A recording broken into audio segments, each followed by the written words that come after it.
as a culture, Indian ethos, Indian values. Often it's been said that it's a Western concept. It doesn't hold true for Indian culture. What's your view on that? Yeah, actually, it is a big myth.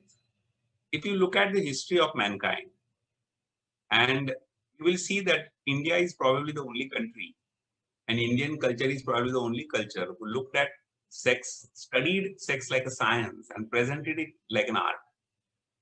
The oldest scriptures on sexuality, and not just one. Most of the people know only about Kama Sutra by Vatsayana, but there are dozens of scriptures.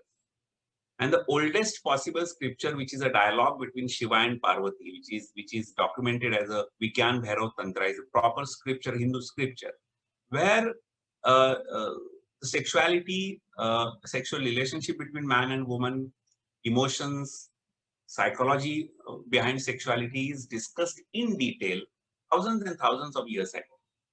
So Indian culture has studied it, presented it, written about it, taught it since ages. On the contrary, for other cultures in the world, it is new. So it's not a Western concept, it is Indian concept.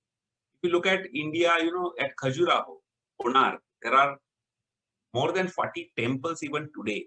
On the outskirts of these temples, there are all erotic sculptures, and they were created more than 1,000 years ago.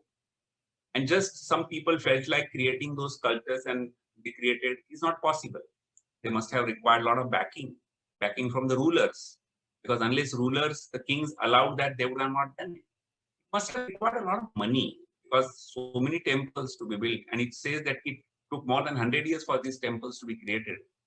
Almost 3 generations of artists worked on these temples. Actually, a lot of money might have been required. So the moneyed class, the rich class, provided that kind of money. Kings and emperors backed it, and artists were for it. And these are temples, so naturally religious people were involved in it.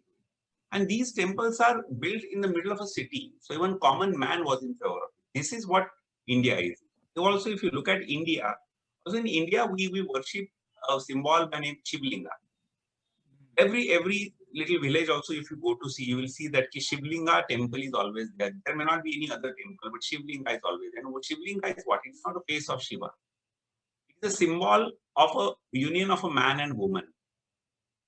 And that is worshipped in India. So India has always looked at sexuality and sex education in a very scientific way, in a very pious way. It's also a path, in a spiritual path of a human being, according to Indian scriptures. Yeah. Our culture has always believed in studying this as a science, teaching this to each other, and going deeper into sexuality, even as your spiritual path. That's why it is not a Western concept. Actually, it is an Indian concept, and probably West has learned the importance of it much later, and we had known the importance of it since ages. Wow.